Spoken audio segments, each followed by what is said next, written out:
Well, today I'm excited. On this episode, we have Rich Villodas out of New York City, New Life Fellowship. How are you doing, Rich?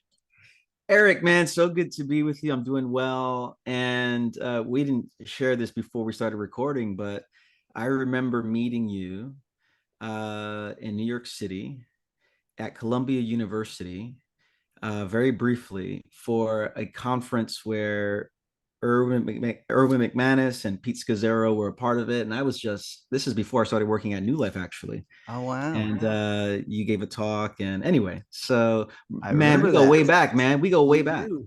We do go way back. Every time I've been to New York, there are indelible moments etched into my mind. It's like no other place on the planet.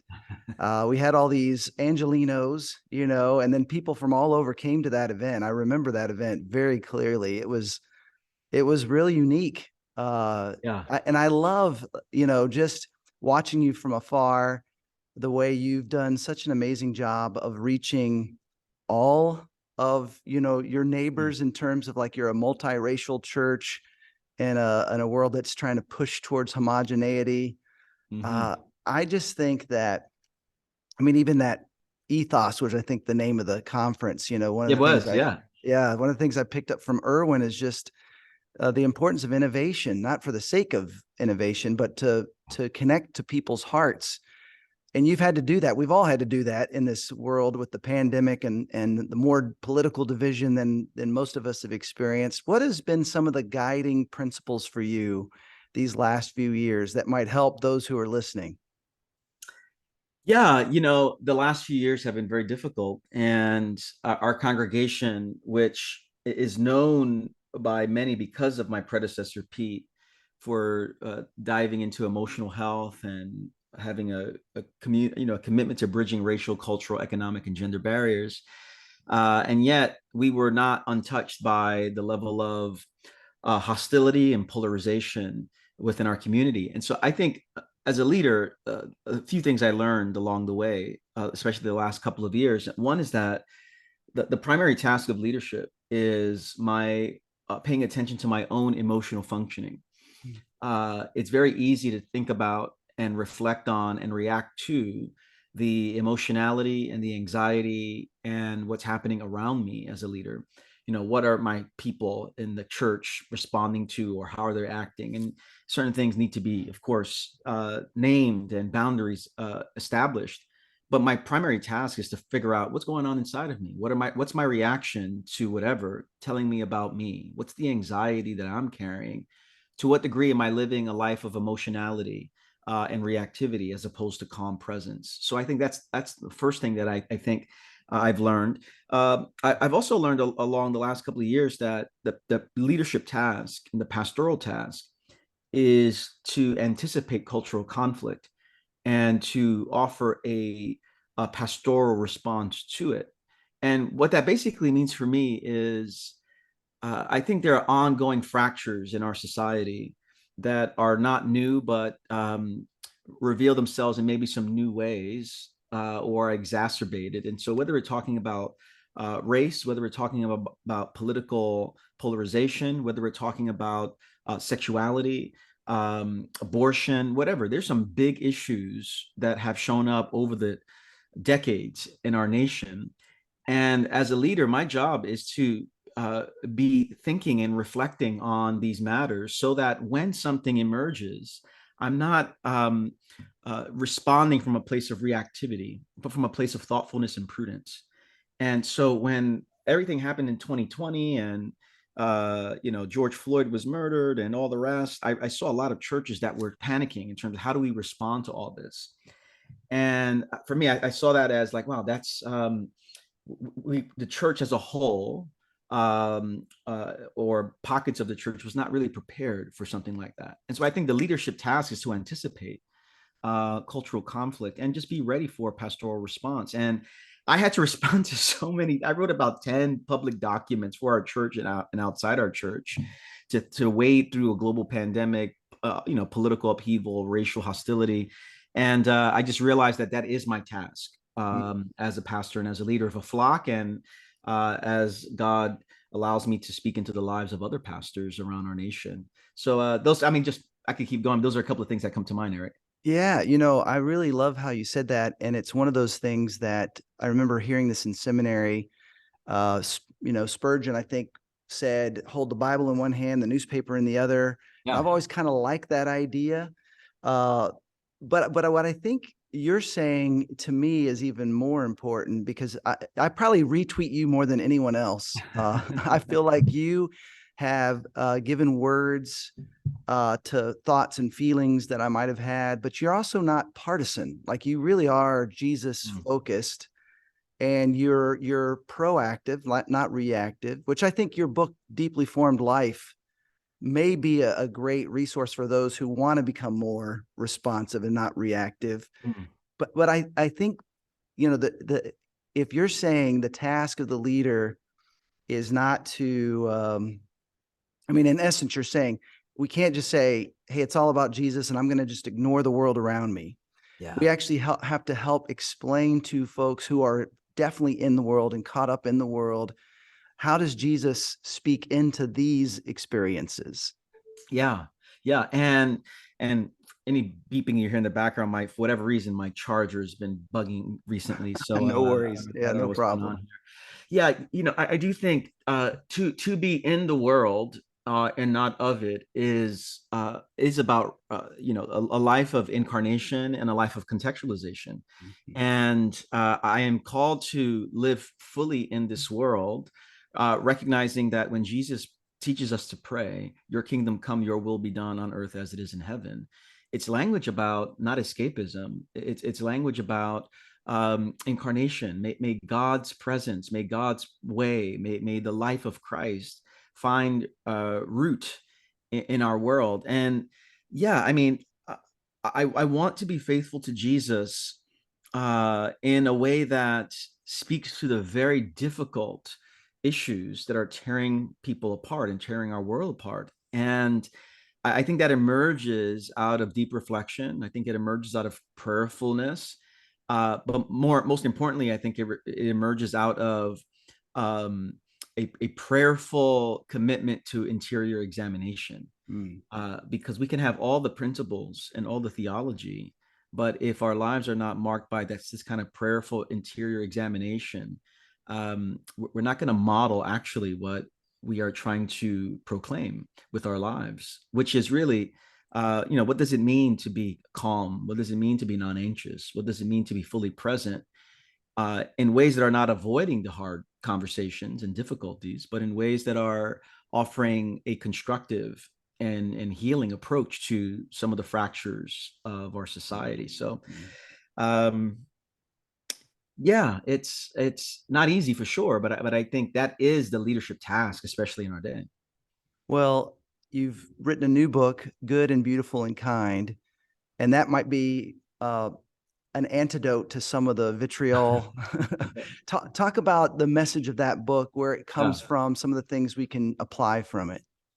Yeah, the title of that book actually came from a poem by Langston Hughes, the great African American poet. And Hughes I wrote a poem entitled "Tired," and I read it a number of years ago, and I just kept coming back to it over the years. And when it was time to name a title, I thought, I think this is what I want to call it. And the poem says, he says, "I am so tired of waiting. Aren't you, for the world to become good and beautiful and kind? Let us take a Mm. knife and cut the world in two and see what worms are eating at the rind." And what I love what Hughes does in that poem is he names the longings of our souls and of our society and of our world, that we long for goodness, we long for beauty, we long for kindness. But his way of achieving, or at least pursuing, goodness, beauty, and kindness is actually very not just contemplative, but it's actually there's a depth of language. So he says we actually have to cut the world in two, and that's not language of division, that's language of depth. He Mm. says we have to identify what are the worms eating away at our lives and our society that's prohibiting us from goodness, beauty, and kindness. And what I do in the book is I try to lay out what are the worms, first of all, from a more of a theological and formational perspective. There's plenty of ways to identify the worms sociologically and historically, but I do work of theology and formation. And so I identify the worms of sin, powers and principalities, and trauma. I'm not sure how good it's going to be for sales to start off a book with sin, but that was what I thought was the right approach. And then from that point on, the question I'm asking is, how do we begin to live into goodness, beauty, and kindness? What does it demand of our lives? And in that section, I write about contemplative prayer, humility, and cultivating calm presence. And in the last section of the book, I'm asking, okay, what does it mean to embody this in our world? And in that section, I write about conflict, forgiveness, and justice.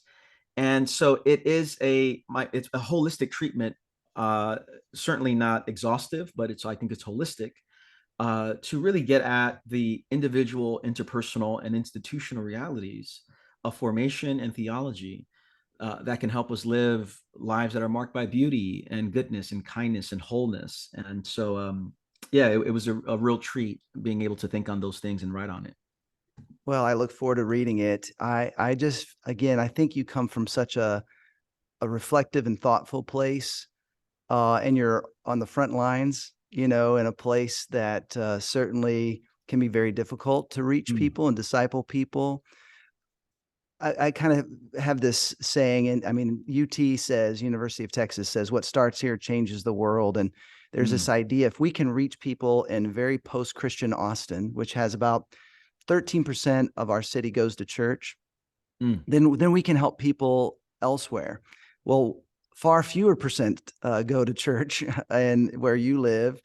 Talk about kind of reaching that post-Christian person. How are you mobilizing Mm. people in your church to engage with people who might think Christianity is a part of the past, or they see it on the news as something negative? How are Yeah. you kind of re-engaging with folks in that way?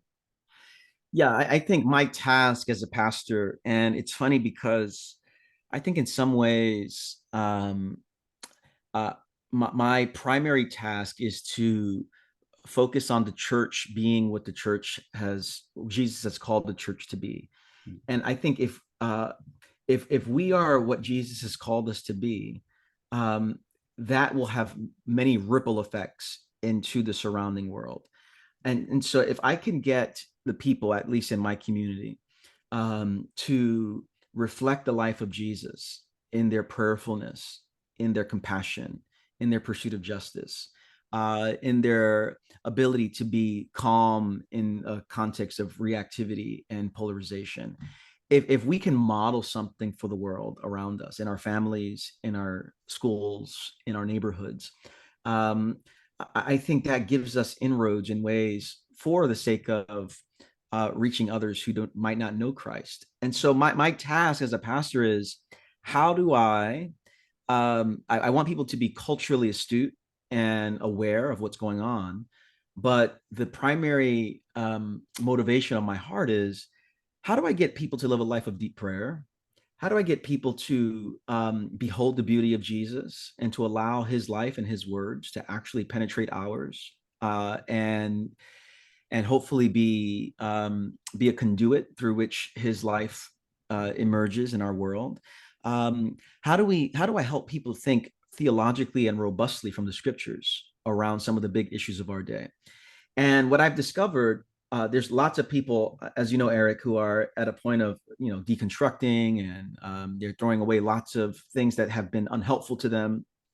And one of the things that I, particularly for an emerging generation, I have a 13-year-old daughter who has such a heart for justice. And I get in the car, and every time I get in the car, she's like, Dad, we're harming the environment. I'm thinking, do you want me to take you where we're going to go or not? Just you want to walk 40 miles, or you want to just, but she just reminds me, we're harming the environment, Dad.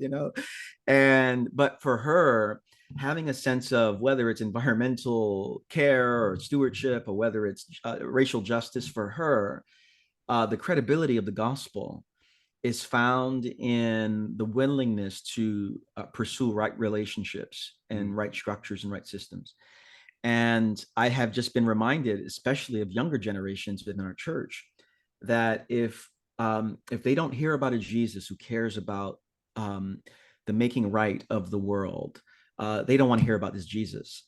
And so I think for me, thinking through not just prayerfulness and theological reflection and emotional health and interior examination, but especially for the emerging generation, how do we think clearly about justice can be very evangelistic in itself. And I think that's what we try to give ourselves to at New Life. That's so good. Yeah, I love that. And I feel like my hope is the younger generation will right size some of the things that, Mm, my generation and prior didn't. But at the yeah, same time, there are fewer of them engaged. yeah, But we need to see an end to American churchianity. Like yeah. it's time to see the more beautiful, pure message of Jesus coming through. I wanted to ask you about transition from Pete Scazzaro to Yeah, you as pastor. yeah. I mean, there's a lot of older white guys who are leading churches right now, and some have tried to, make that transition. In fact, here at Gateway in Austin, John Burke Mm, announced he's going to become our founding pastor. Carlos Ortiz will take his place as our senior pastor. We're all super yeah. excited about it. What is some advice from your vantage point? What did you guys do well? What would you do differently? Or what would you want every church that's in this process to consider?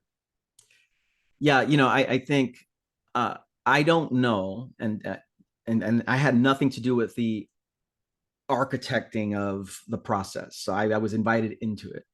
I don't know if it could have been done any better. Mm, And so whenever someone asks me, I say, do exactly what we did. And I think you'll be okay. Now, a few things are required beyond just the architecting and the structure of our system. It requires a level of deep maturity and self-awareness. So you can't put that on a document and expect it just to happen. I mean, that has to be a reality in the person who's transitioning out and the person who's transitioning in. In our context, Pete was going to remain on staff for a few years, and we anticipated that. I anticipated that. I think I had at that point enough confidence in my own gifts, as well as an awareness of some of the things that I still needed some coaching in. And Pete had tons of self-awareness around the transition and what that entailed for him. And so on that front, on the soul part, I mean, he did a lot of work. He was going to a therapist. He was seeing spiritual directors. When he would go to a monastery and talk to the head of the monastery. And I remember him having a conversation with one guy who was the head of the monastery, and then let go of that role and just became a regular monk under the authority of another monk and he just learned from the monks and from business leaders. He was going all over the place learning, but the biggest thing was his own soul.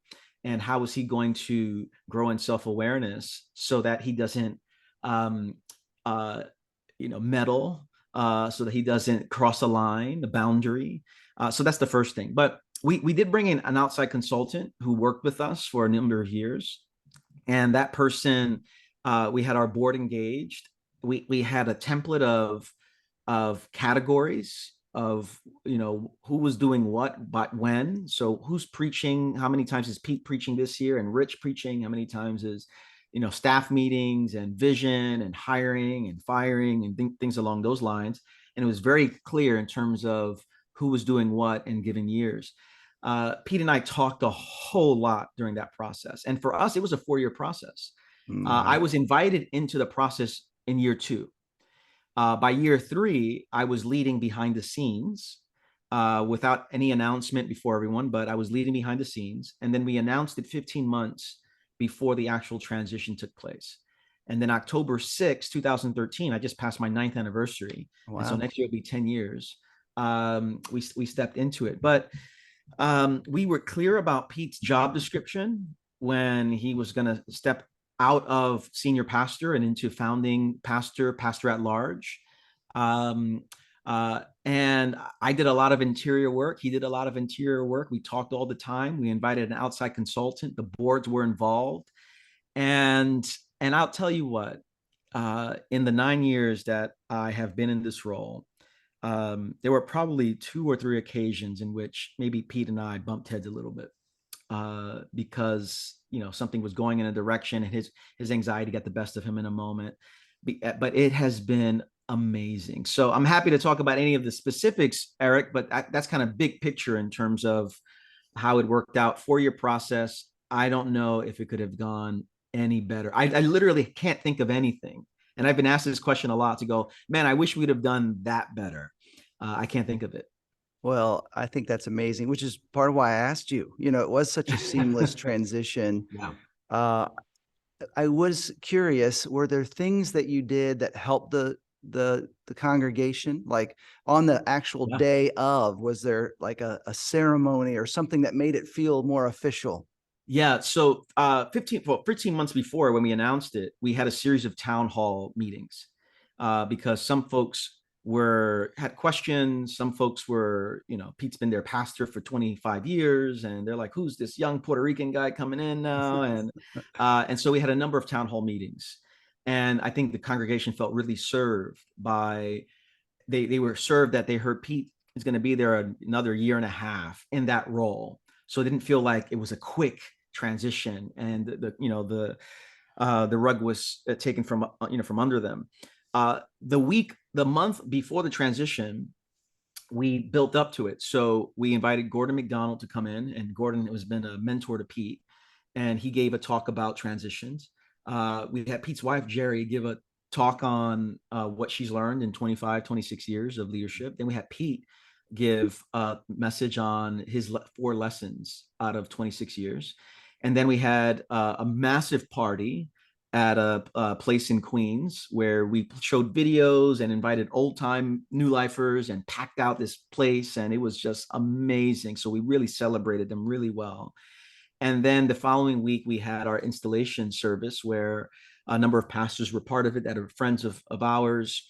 And then we had the transition. And then Pete, disappeared for about 3 months, I believe it was, which was great because I needed him to leave so that I could lead at least in that space there without having to look over at him.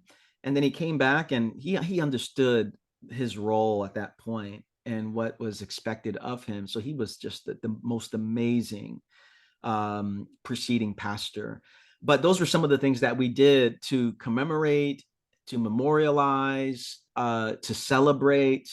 And it was truly a communal, church-wide celebration and endeavor. It didn't feel like it was just Rich and Pete. It felt like the entire community was involved. That's beautiful. Well, Rich, thank you for investing in us through your writing, through what you share, in your messages that we can all go and listen to. Newlife.nyc and then richvillodas.com. Is that right? Yeah. Or if they want to check out Instagram or Twitter, that's often where I'm testing out ideas and stuff, and I or love it. talking about my really challenging sports teams in New York. That's right. Thank you so much, Rich. Really grateful for this time. Thanks, Eric. So good to be with you.